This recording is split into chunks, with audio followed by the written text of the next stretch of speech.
Bhagavad Gita, chapter 9. We'll chant from verse number 25 till 30.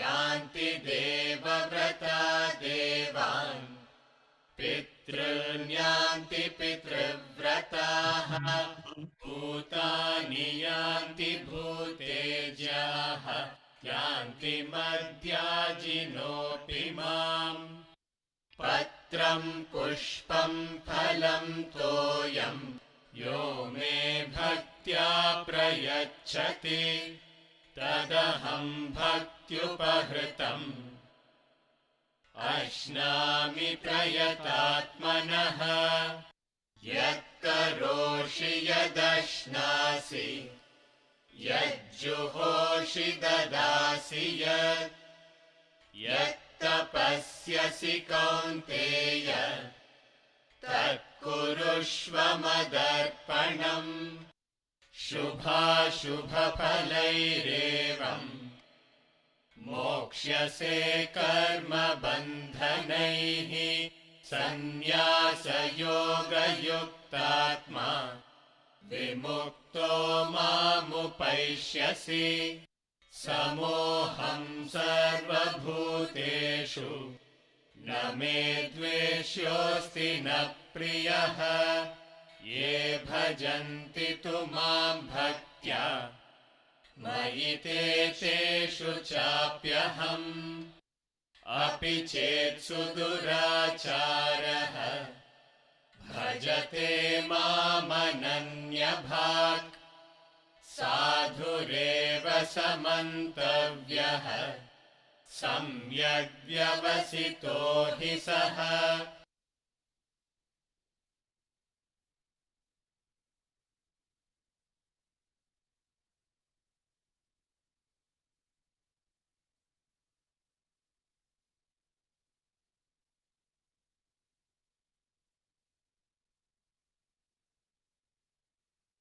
Last week we concluded with verse number 25.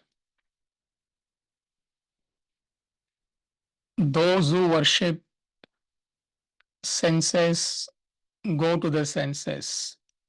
The worshippers of ancestors, they go to ancestors. The worshippers of the elements go to elements, and those who worship me come to me. So, just to recap main points, he is talking about all our pursuits, human pursuits, and you get whatever you pursue in life. So that's the principle he's highlighting. And how we are lost in these pursuits. He's not saying you don't pursue all these things, but the problem is you get lost in these pursuits and you forget the main purpose of your life, your main mission in life. So he just mentions 3 or 4 main pursuits in which we all are caught up. So if you pursue sense objects, then you seek that entire life. All you want is to have a good time, sense gratification. So you become an indulgent and sensualistic person. That's what happens. So the focus is on acquisition and enjoyment. That is where you spend your time, energy, and efforts. And you could be victimized by these sense objects. There is nothing wrong in contacting the sense objects as long as you have control on them. Vedanta is not against contacting sense objects. But if you lose control, then problem starts. So you have to keep your main goal in focus, which includes even your worldly goals, not necessarily spiritual goal. And any sense object, any sensual activity which according to you is interfering with that goal, you have to soft pedal on that. But if you are victimized by the senses, then you could get into trouble, and the whole life is not enough in sense gratification. So, this is how you could lose your focus in life by chasing sense objects in the world. Then, worshippers of ancestors, they go to ancestors, meaning there are people who are attached and very possessive about the ancient traditions, culture, and customs. See, again, there is nothing wrong in participating. But if you're attached to that, if you're involved in them, if you're possessive about that, then the whole life goes in that and you forget the main purpose of life.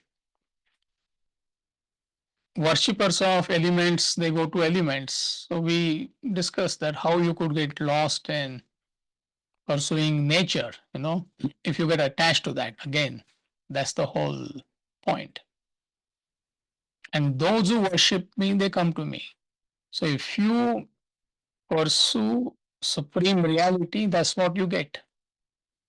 Or even from relative point of view, if you invest your time and effort in becoming a better human being, that's what you become. But the God principle remains neutral. It does not interfere with the mode of activity. You can do whatever you want to do with your body, mind, intellect. Same body, mind, intellect can be used to pursue the world, get lost in the world, get entangled in the world, or same body, mind, intellect can be used to pursue something nobler, higher in life. But God principle is neutral. It's not going to interfere in the way you operate. And then the concluding point was it's not that you have to change whatever you are doing in life. You need to invest time and effort every day to study scriptures. That's all is required.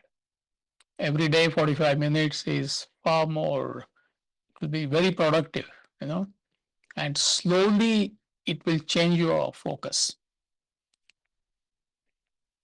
And you will understand what is essential, what is non-essentials in life. There is no point we discussing in the class, this is non-essentials. According to who? Person who is totally entangled, let's say, for example, in the sense pursuit. For him, every other month going to some part of the world or sightseeing is essential. So what are we to say anything? So you need to understand, you need to figure out what is essential, what is non-essential in life.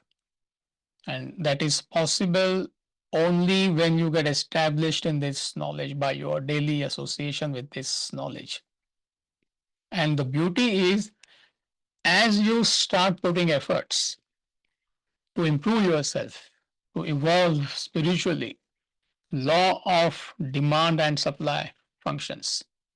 See, right now, all of you are in a spiritual environment, just to explain the concept. Now, it's not that it's some miracle which happened and you are in this environment which is conducive for your spiritual growth. How did you come to this conducive environment, which is essential for your growth? Maybe 5 years back, 10 years back, no way you could have come for such kind of activity, the spiritual discourse. So your mind changed. So as your mind changed, you purified your mind, the environment around you automatically changed. You will find yourself in the conducive environment, in the conducive company, conducive people. And once that happens, it gives boost to your personality. That's what is required. That initial boost is a little bit difficult. So once you get that boost, once your personality gets that lift, then you start working towards your ultimate mission in life. That I want to become a better human being, and the ultimate purpose is to find out the truth, find out the reality. So It all depends on what you want in life. So it's very useful, very practical verse that by your own efforts, you change the environment in which you are placed. If you understand even this one point, which is enough. So don't blame the environment, don't blame the people around you. I mean, it's not conducive for my spiritual growth. Yes, I mean, it could be possible, but you yourself placed you in that environment. Nobody placed you in that environment. Or that's what you pursued.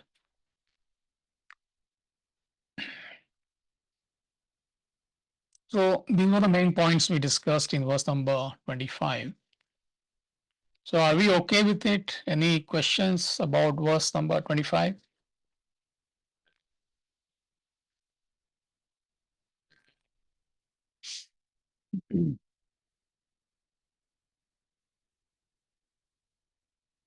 All right. 26, please.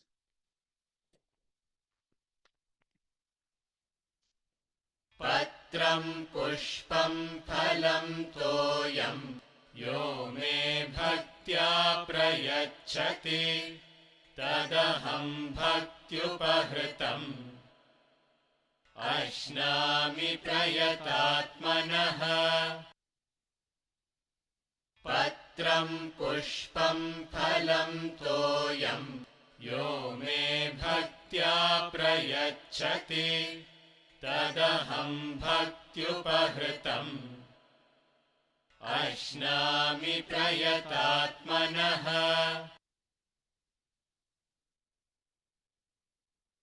Again, this is a famous verse, oft quoted verse from Bhagavad Gita. Whosoever with devotion offers me a leaf, a flower, a fruit, water, that devout offering of the striving self I accept. Whatever you offer to Lord, He is going to accept it. It's all symbolic. So you need to note down two words here: bhaktya and prayatatmanaha. He's telling us how you progress on the spiritual path. So you have to have devotion. Bhaktya means devotion. And also you need to be putting efforts. You have to put efforts. Prayatatmana, of striving self, one who is working hard, one who is willing to put efforts. So when you have combination of both, you have devotion, you have surrender to the scriptures, to your guru who represents the scriptures. You have that faith. In layman's language, I have faith in my Lord, I have faith in God. So you have surrendered to scriptures. You have faith in law of causation. How can it not function? If I put right cause, it has to give right effect. So that's what it means by faith, that surrender. You leave results to results. You're not worried about results. So you need devotion, plus you need to put efforts. Without efforts, you're not going to get anything in life. So therefore, that word prayatatmanaha is very important. Most people, they miss that. And it is a Lord's promise, but people only read the first part. The willingness to put efforts, conveniently we ignore. So you put efforts at all levels of your personality, at action level, at mental level, at intellectual level, to purify your personality. But that's what it means. You offer leaf, you offer water, you offer fruit. So all these are symbolically used. So you put efforts at all levels of your personality. You give your best. You do your obligatory duties to the best of your ability. plus you have faith. Get the point? So when you surrender, when you have devotion, it calms your mind as opposed to I can take care of myself. So that attitude of gratitude, that devotion, that surrender calms your mind. And when your mind is calm, your efforts run smooth because your intellect is available. Whatever intellect you have, it is available. Why it is available? Because your mind is calm. So when your mind is calm, when your intellect is available, your efforts run smooth. So you become productive in whatever you are doing in life, which is another definition of success. So you become productive, you become successful in whatever you are doing. Just devotion, no efforts will not get you anywhere. There are people who sincerely pray, that they are genuine people. It's not that they are faking. Oh God, give this to me, give that to me. At workplace, no, this is what I need, whatever. But just, and I mean, they are genuinely, they have surrendered, but there is no effort. That word they miss, prayatatmana. See, Lord is saying, I will give you everything.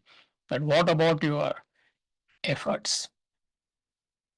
See, we often give this example. A student who has genuinely surrendered to God, you know, genuinely with tears in his eyes, he prays and prays and prays. But he does not do any study. We will know what is going to happen. Or maybe it happened to some of us and then we woke up. Or a lazy person in life, genuinely he surrenders. And every Sunday is there for the mass. Every Saturday is there for Saturday is what, Hanuman day, or it is every day is something, doesn't matter. I mean, every day he's religiously going to temple or a church and he's praying. But he's lazy, he's not efforts. How can he be successful in life or even in a spiritual path? This is what you need to understand. People, they pray with tears in their eyes. Oh God, I want peace. I don't know what is wrong with me. I mean, I can't handle this mental tormentation. Genuinely, they are willing to, they are surrendering. It's a genuine surrender. But they are not willing to put efforts to purify their personality. See, we keep saying no self centered person can be happy. That's what produces mental agitations, conflict, disharmony in life. I mean, you may surrender to Lord, but if you're not willing to put efforts to correct yourself, purify your personality, how can Lord help you with your mental agitations? I'm giving you examples from day-to-day life. Oh God, please accept me as your devotee. I want to merge with you. Enough of this terrestrial entanglement. Embrace me. I want to realize the self. But what about efforts? So just devotion and no efforts will not get you anything in life at any level of the personality. That is number one.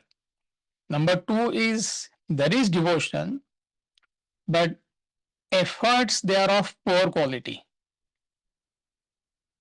When efforts they are of poor quality,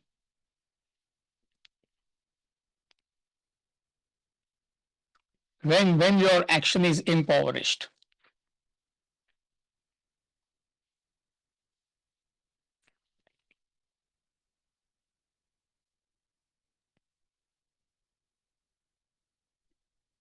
When you're result oriented.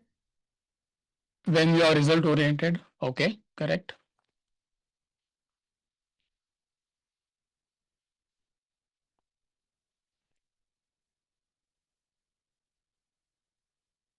See, you have devotion, the person has devotion, but efforts are of poor quality, that they are compromised, they are impoverished. Yes, one rather said like, yes, when you are result oriented, it disturbs your mind, correct? What else? When you treat others poorly, so you don't, exemplify good behavior by treating your fellow human being in a good manner. Good, very good, excellent answer. See, self-centered person, full of mental agitations. You have negative feelings, you compete, there is backbiting, there is manipulation. That's what self-centered person does. But he is nice to God, but he is not nice to others. You get the point. He's got amazing relationship with God, you know, perfect devotee. But he is as nasty as one could be with others, starting at home. So what he or she is going to achieve in life? Or mentally he or she will remain disturbed. So the quality of efforts will be compromised due to selfishness, due to negative feelings. So now you understand leaf, flower, fruit, water is all used symbolically. So you need to put efforts at all levels of your personality to improve, to become a better human being. So when you do that, Lord says, I accept. I accept your efforts. Meaning you will be successful, number one, in whatever you are doing. And also your desires, your vasanas will drop because your thoughts are on something higher. You get the point? When Krishna says, I accept, when Lord says, I accept, what is he accepting? What is it that you are getting? When there is devotion and there is effort, you become successful, right? And also he accepts your desires, he accepts your vasanas, meaning you reduce your desires because your thoughts are on the higher.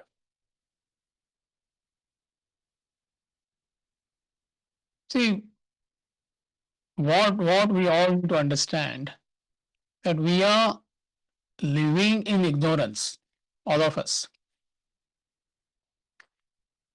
Ignorance of supreme reality is world. So none of us know supreme reality. Ignorance of that has produced this pluralistic world in which we are completely caught up and entangled. So by default, we all are living in what? Ignorance. Ignorance. And to come out of that ignorance, what we need is the guidance of the scriptures. Plus, you need to put your efforts. Are you with me? See, we all are living in ignorance. How do you know you are living in ignorance? What are the symptoms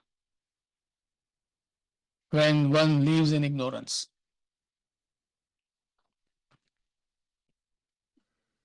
Mental agitation. Mental agitations, worry, anxiety. None of us are experiencing infinite peace, infinite bliss, which is our original nature. It's not somebody else's original nature. My original nature is infinite peace, infinite bliss. Your original nature is infinite bliss, akhanda ananda, consistent bliss, a state of self-sufficiency, total self-sufficiency. Your happiness is not linked to anything external. That is your original state. But right now, that state of peace, bliss, has been reduced to a state of mental agitation, worry, stress, anxiety. It's a question of more or less. You could be relatively peaceful, but still, none of us can say we are experiencing consistent peace, consistent bliss. And also, the peace or bliss which you claim you are enjoying is linked do something. And it's not that person is faking, he's genuinely peaceful. But if you ask me why are you peaceful, we give you a list of A, B, C, D, E, whatever. You take away one or two factors, there are chances that he or she could collapse. Everything is perfect in my life. Good family, children are doing good. Financially, I'm doing great. I don't have to worry about money. Great, safe area where I live in, Health is perfect, no health issues. So I'm peaceful. So your happiness is dependent on external factors on which you have no control or little control. You get the point? One or two factors go here and there, you could completely collapse in life. So even if somebody says I am peaceful, it is dependent, you are dependent on external factors. The peace which Bhagavad Gita, with scriptures they are talking about, is not dependent on the world, it's not dependent on any object or being of the world. So therefore, by default, we all are living in ignorance. And more ignorant you are of the consequences of the ignorance, what it is doing to you and me. So how do you come out of this ignorance? We all need knowledge of the scriptures. You need to surrender to this knowledge, and then you need to put efforts. It goes without saying. That's what he is telling us. If you do not do that, you will keep on groping in darkness whole life and unnecessarily suffer. There is no need to suffer. There is no need to go through mental agitations, conflicts, worry, anxiety. That's not our original nature, but we have reduced ourselves to that state because of what? Ignorance. Because of ignorance. Ignorance of Our original nature. our original nature. So therefore, bhaktya prayatatmanaha. These two words you learn. Whosoever with devotion offers me ABCDEFG, he puts efforts at all levels of his personality. That offering I accept. It's all poetry. So devotion plus efforts equals growth. That formula you get here. Forget about rest of the verse. Devotion plus efforts equals what? Result. Growth. Whose growth?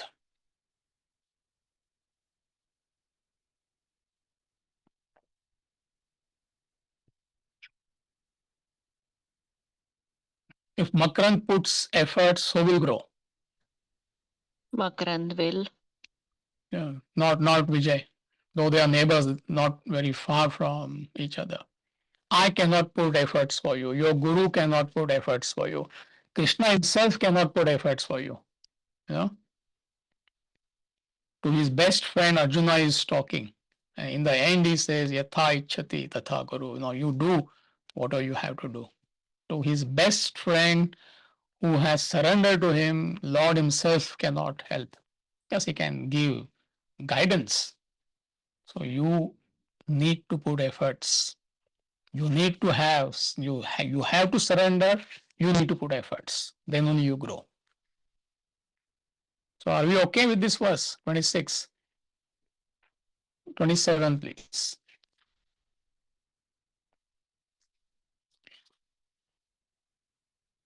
यत्करोषि यदश्नासि यज्जुहोषि ददासि यत्तपस्यसि कौन्तेय तत्कुरुष्व मदर्पणम्.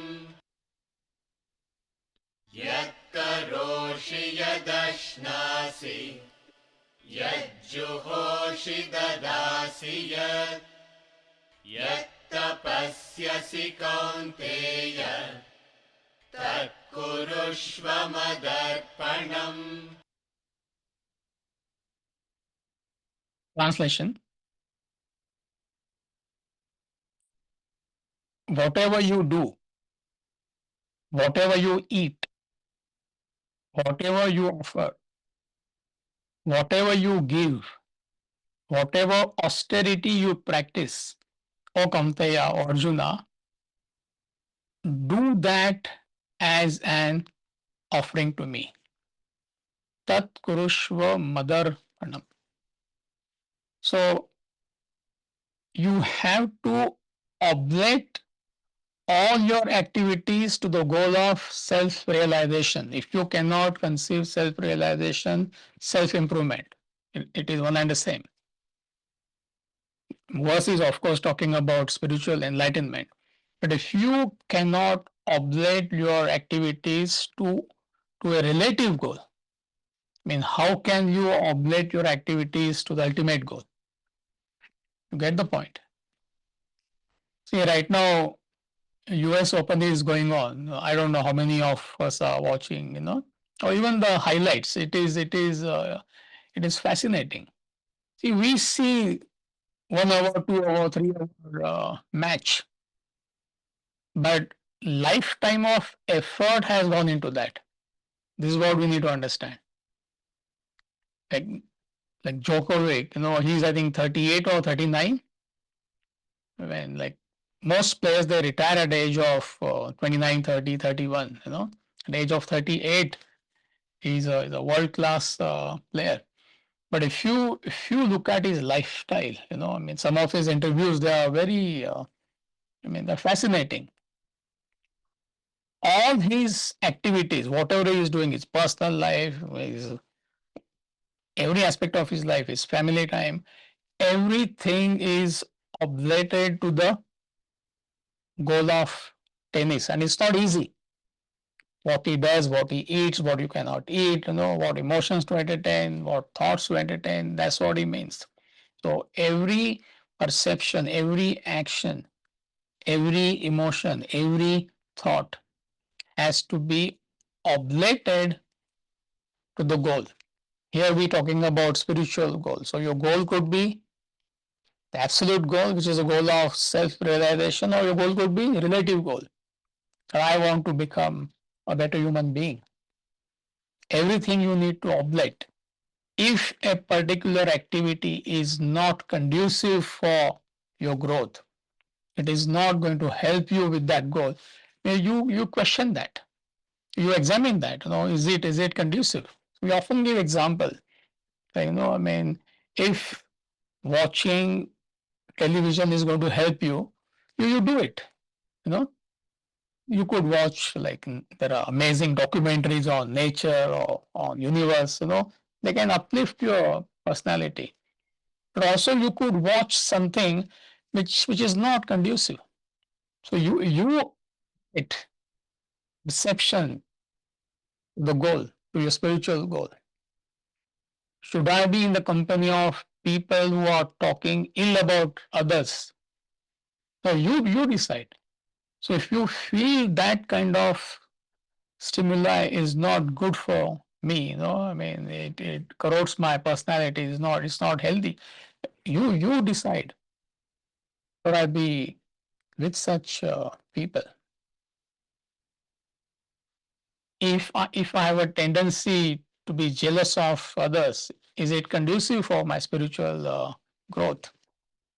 So that's what we mean by oblate everything to your spiritual goal, absolute goal, relative goal, doesn't matter. And we often give this example in the class. A mother carrying a baby in a womb. You must have heard me giving this example, isn't it? A mother carrying a baby in a womb. So whatever mother does is in the interest of what? The baby. the baby. It's not that she's sitting at home. She may watch something, she may eat particular kind of a food, emotions she entertains, thoughts she entertains. The bottom line is what? Is it conducive for the child which is in my womb? In fact, in the Upanishads, there is a reference that like few pregnant ladies, they are attending the discourse, and the teacher is about to give some example which may produce mental agitations. So he tells all the pregnant ladies, you may please leave now, and after I give example, you may come back. So that agitation, see to what extent the focus is there on the welfare of the child. Therefore, I'm giving you this example, right? So whatever mother does, she may even go and play a game of tennis, not when she's 9 months pregnant, but initial stages. It's not that she's staying at home. So all her activities, her focus is on the child. So we say she oblates all her activities, perception, action, emotion, thoughts for the welfare of the child. So similarly, you have to oblate all your activities to the goal of self-realization or self-improvement. And many of you are doing that. I understand it's not that easy, relatively speaking, to attend classes on the weekend, And most of your friends, they are busy doing whatever they are doing. I'm not saying what they're doing is wrong, but you not oblating your activities to achieve your spiritual goal? Or some of you are attending retreats, in fact, few times in a year. So you channelize, you manage your life in such a way that you get best of whatever we are offering here. And even if you avoid certain things, it is to reach the goal of self-realization. That is important. Like, for example, too much news, So you don't want to get involved in that, but you're doing it for, it's not because you hate, I don't like this, I hate this negative thing. No, it's not conducive for me. Or unnecessary socializing, you understand it's not good. It's not that you're a social recluse because you cannot get along with others. That also could be the reason. I hate everybody. I don't like anybody. No, you understand it is not conducive for me. Or if you avoid particular type of food, it's for what?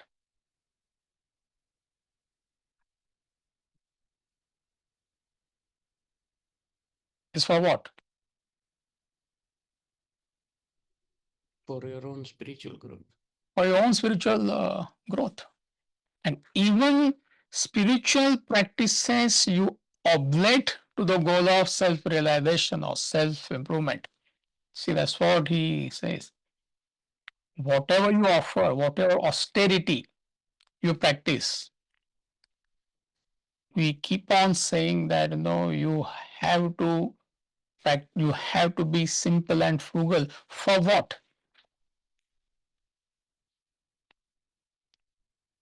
You have to be simple and frugal as per your capacity. For what?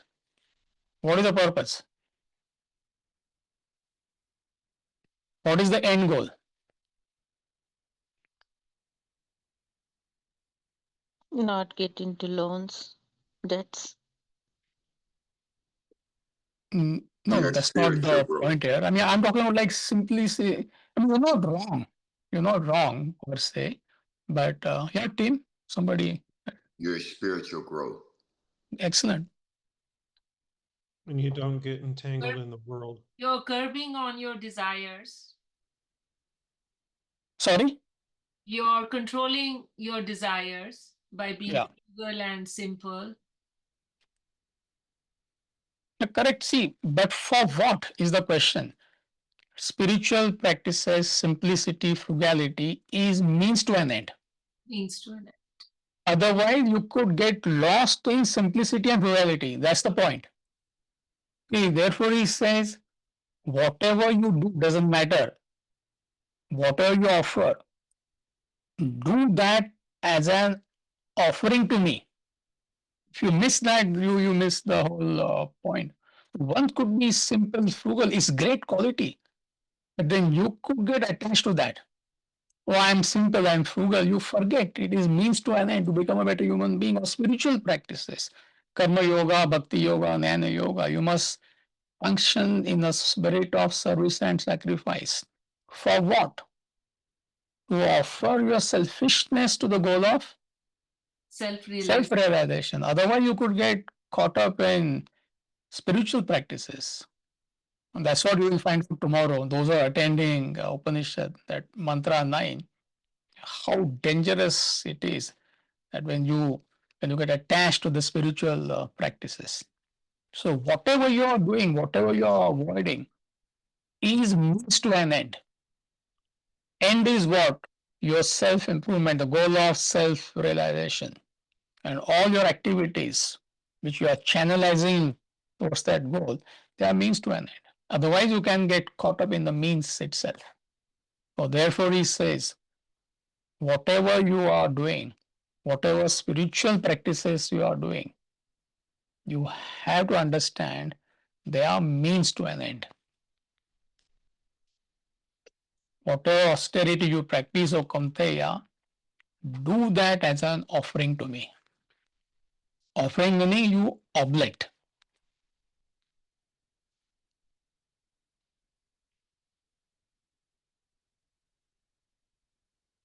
So are we okay with this verse? Yes, Swamiji. Yeah. Verse number 28, please.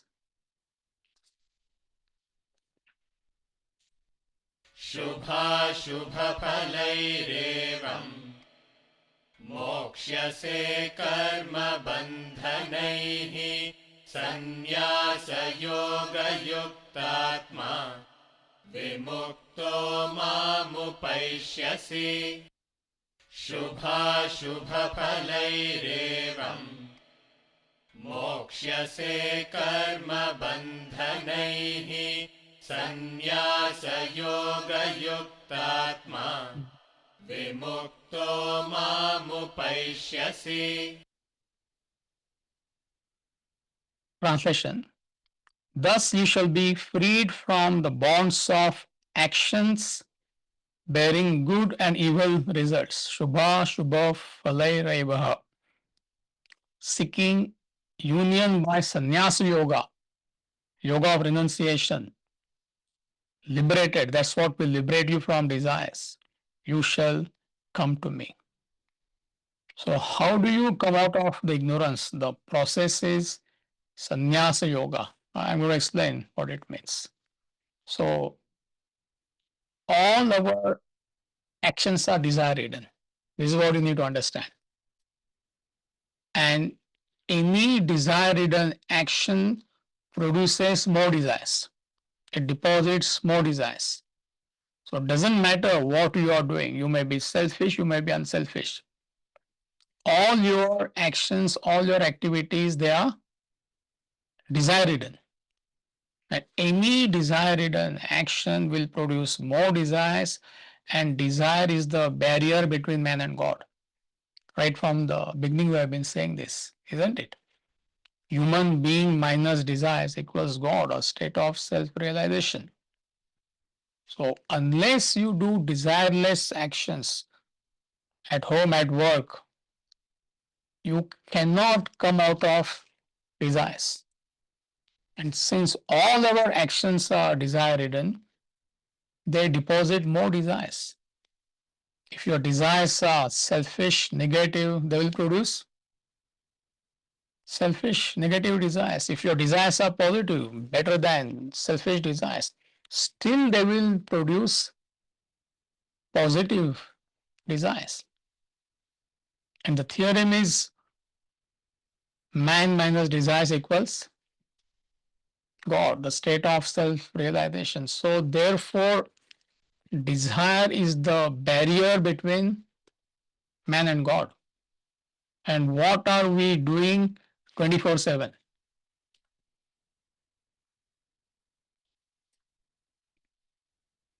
Who is our best friend? Who are best friends?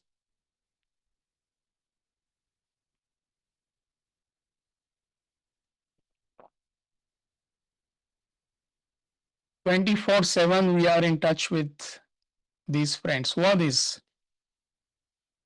best friends?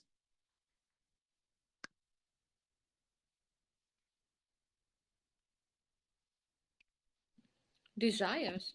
Or desires. Desires. I mean, I don't know why it's taking so long. And what are we doing? 24/7 we are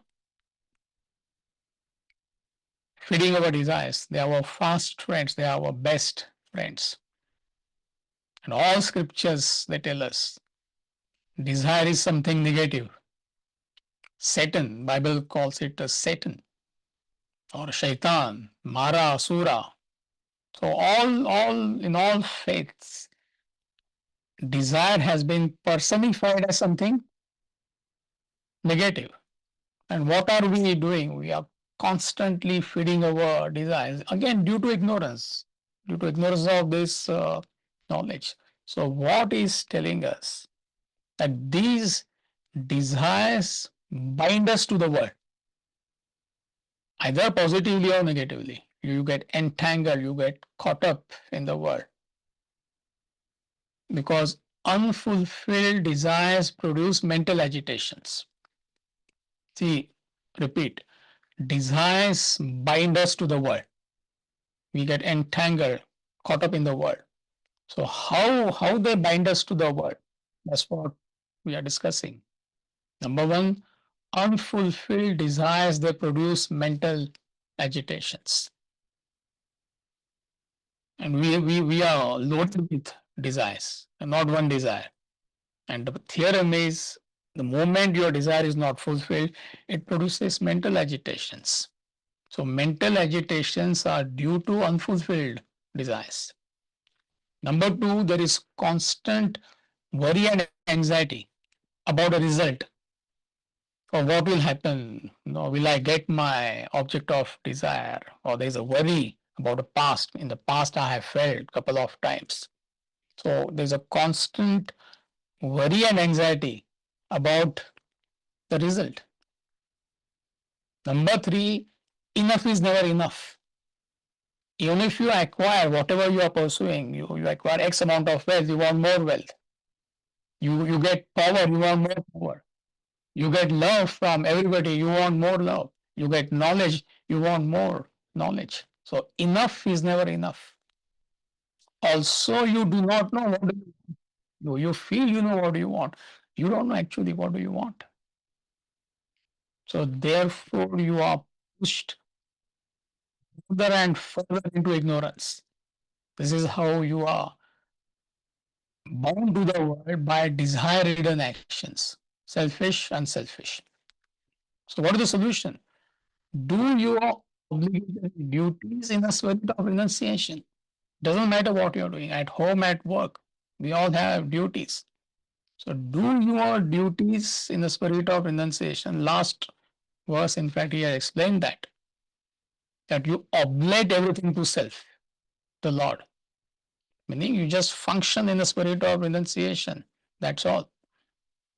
And incidentally, everything will be added on to you. When you function with this attitude, everything will be added on to you. Otherwise, stress, worry, anxiety, sleepless nights, that's the price you pay. So just do your duties in the spirit of renunciation. Doesn't matter what activity you are engaged in. And that process is called as sannyas yoga. Sannyas means detachment. Yoga means unite or attach to something higher. So you need to attach to the higher values of life. When you do that, lower values fall off. That's what that coinage means. What is that process? Sannyas yoga. See, I repeat. Sannyas means detachment. Yoga means to unite, to attach to something higher.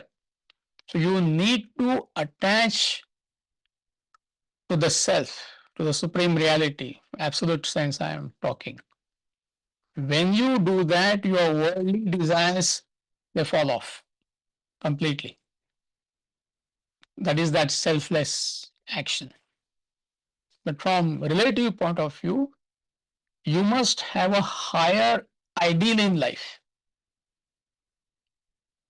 Work, for example. You could work for name, fame, salary, position, perks, position, whatever you're working for. Or you could genuinely work for the growth of your organization. You get the difference. So you attach yourself to the higher goal, higher ideal. What is that? To the growth of your organization, right? As a result, your self-centered desires, they fall off. Otherwise, whole life you will be chasing wealth, name, fame, position, and whatever you get is not enough. Desire cannot be fulfilled. So sannyasa yoga is you have to have higher ideal in your work, in your profession, in business, whatever you are doing. Are you doing it just to cater to your self-centered desires, or you are genuinely focused on the welfare of others? It is as simple as that. So when your thoughts are on something higher, your lower self-centered desires, they wane away gradually. Similarly, when it comes to family level, you could start a family, get into a relationship for selfish reasons to start with, or you function with the attitude of duties. I have duties towards my wife, I have duties towards my family members. We all have to help each other to evolve spiritually. We have to aim for self-sufficiency. Husband has to make his wife self-sufficient. Wife has to make husband self-sufficient, as opposed to dependent on each other. You get the point. You get the difference. If that is the aim, then it's beautiful. You don't have desires. So if you function with this attitude, then that institution of family helps you to evolve. Otherwise, it's the worst thing which can happen. I'm not getting into the details. All the fights, all the divorces, all the conflicts and bitterness and all. For what? Who told you to marry her? Did her father came to you with a gunpoint, with a gun? You marry my daughter? In fact, it was other way around. I mean, he told her, please don't. That guy doesn't look. You married her. I'm just giving you example, and you destroyed her life unnecessarily. The other way around, by selfishness. Similarly, children are beautiful. They are adorable. But same children can bring you down. Your attachment. Nothing wrong with children. Nothing wrong with grandchildren. So if you higher values I'm discussing about, if you function with that attitude that I have duties towards my family members, the only purpose is to help each other evolve, share this knowledge with each other, make each other self-sufficient, not dependent. If you function like this, then your lower desires will fall off. So that is sannyasa yoga. Otherwise, it's a big word. Now, what is sannyasa yoga? I mean, do I have to take sannyas? Nothing. In day-to-day life, you get established in the higher values. As a result, lower values, they fall off. Thus, you are liberated from desires when you take up higher values. That's the promise he's making. That's the statement he's making. Liberated. How are you liberated from desires?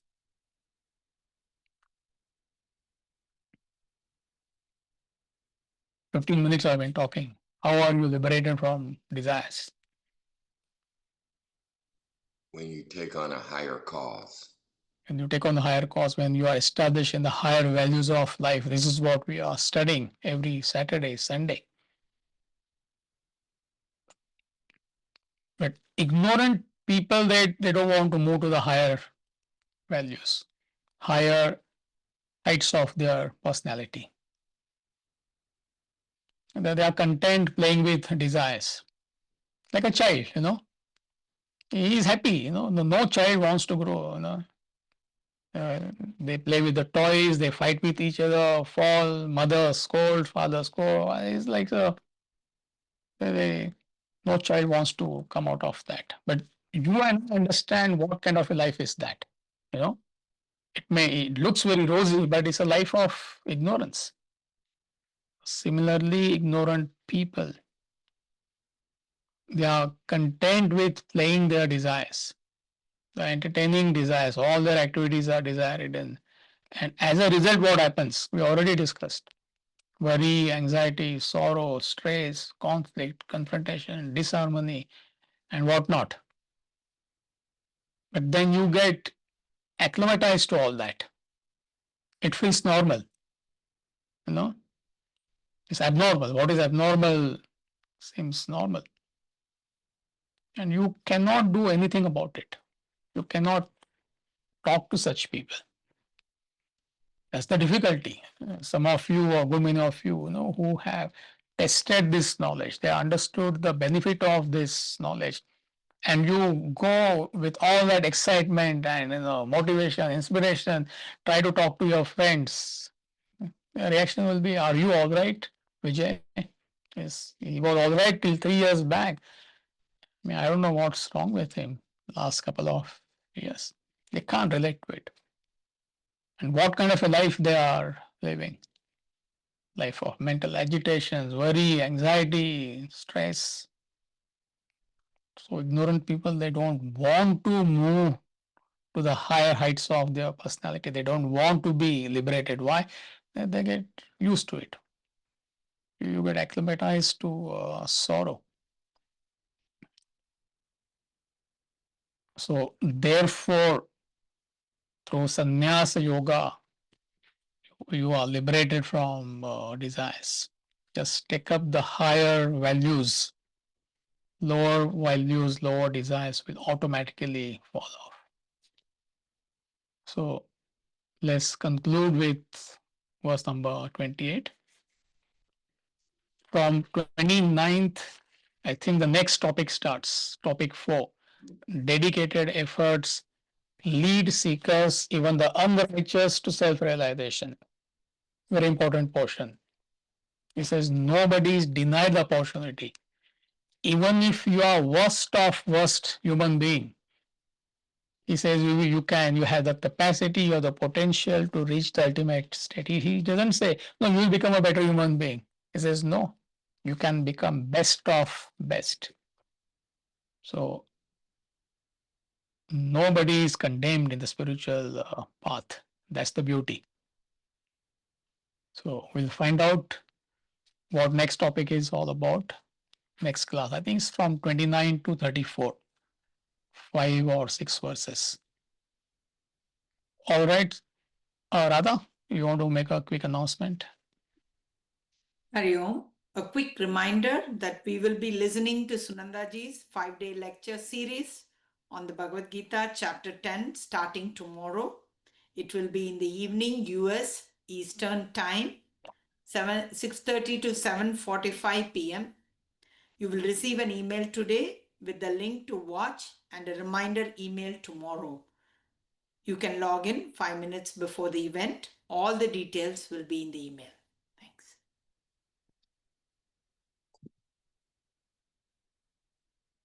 Great. So are we clear about what we covered today? I think we studied about 3 verses, 26, 27, 28. Amitji Tyron has a question. Yeah, please. On the thing that's happening tomorrow for 5 days, it's 5:30 p.m. for me, so I would have to miss a lot. Would they be able to watch later or not for this 5 day? Radha? There will be recordings available for a few days after.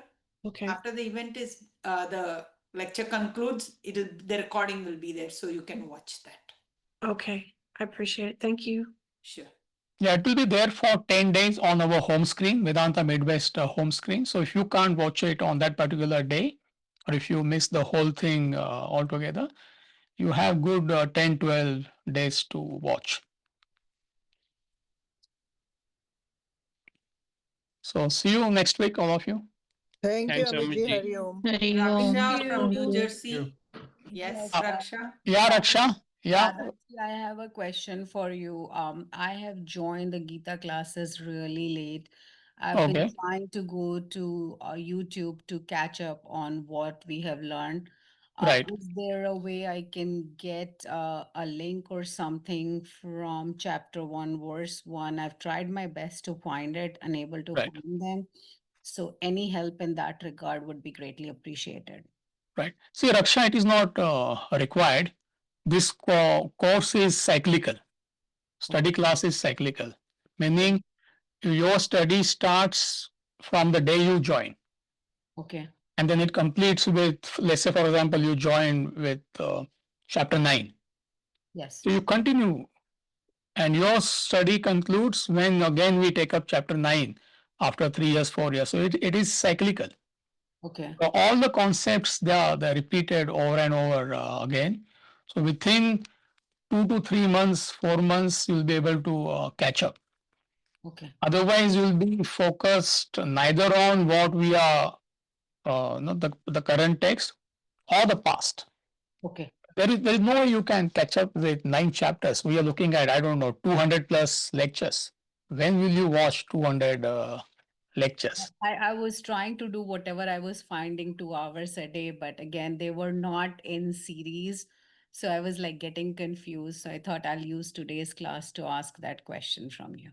No, I'm glad you asked this question. In fact, I mentioned this to Radha that we should send an email to all the newcomers, but I can use this, take this as an opportunity. So this study class is cyclical. This is how the course in Vedanta Academy in India is conducted. So just focus on what is being taught, in every class. And there is enough opportunity to clarify your doubts. In fact, we have exclusive question and answer session. We do it a few times in a month.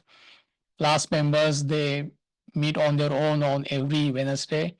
It's an opportunity to clarify your doubts. Okay. So don't worry about all these things.